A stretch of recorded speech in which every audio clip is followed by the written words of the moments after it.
Without discipline and correction, your child will likely grow up to be a self-centered person who gets into trouble at work and in his relationships or her relationships, and who becomes his or her own God. That's not good. That's not good. Proverbs 19:18 says, "Discipline your children, for in that there is hope. Do not be a willing party to their death." But it's important that you and your spouse come to agreement on discipline and the consequences for disobeying the rules. Your kids need you to be united together, a united front. You guys have to be on the same page on this. Jesus says in Matthew 12:25. Listen to this. This is such a cool scripture.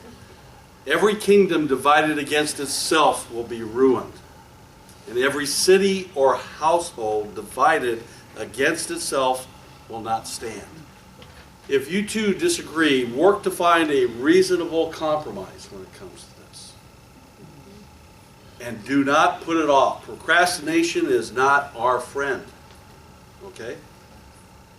If you can't reach a compromise, you may need to seek pastoral help. The help of a mentor couple or see a counselor. But you must come to agreement in this area. It is vital. Always discipline. Fathers, listen up. Dads, always discipline in love. Always discipline in love. Your kids need to know that you are still for them and are correcting them so that they can reach their full potential. Never discipline while your temper is out of control. You'll likely do something or say something you will regret. I had a father that was like that. But what's so important is that I still carry those scars of what took place when I knew that he was more upset about his work and I was to blame for what was going on at work.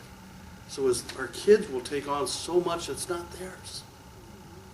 It's so important that we try to see them exactly the way Jesus does, man, because we need to discipline in love. If necessary, send the child to his or her room until you can calm down yourself.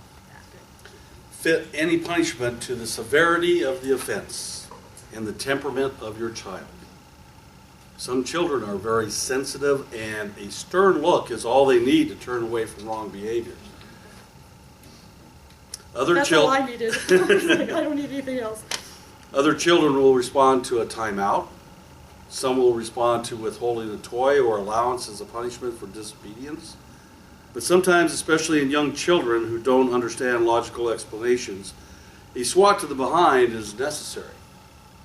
Proverbs 22:15, folly is bound up in the heart of a child, but the rod of discipline will drive it far away. To be honest, we were reluctant to even talk about spanking here tonight. We had a vigorous discussion about this at the Chavez household. Yes, we did. Some intense fellowship. It was intense fellowship, that's right. Not because we don't agree, because we actually are in agreement, but because this is such a hot button issue, Yes. and we want to be so careful with it. Yeah, we don't want anyone to go overboard on this and become abusive. So we are not endorsing spanking with anything other than your hand.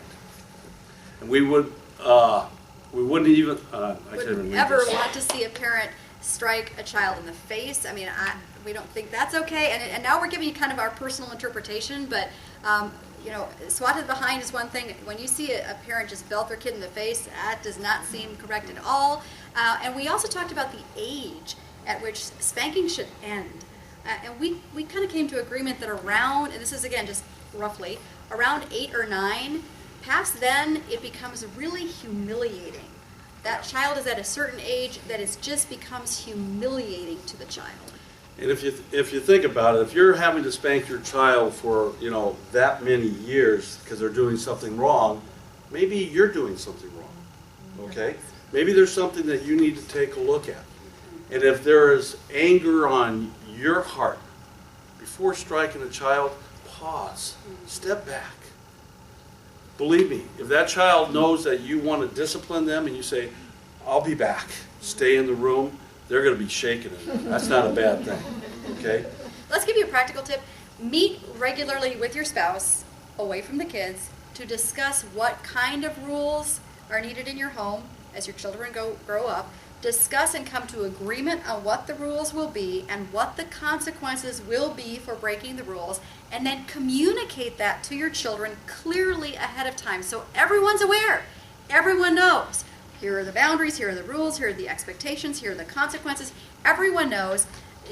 Clearly explain this, come to agreement with your spouse, and that's going to head off a lot of problems right there.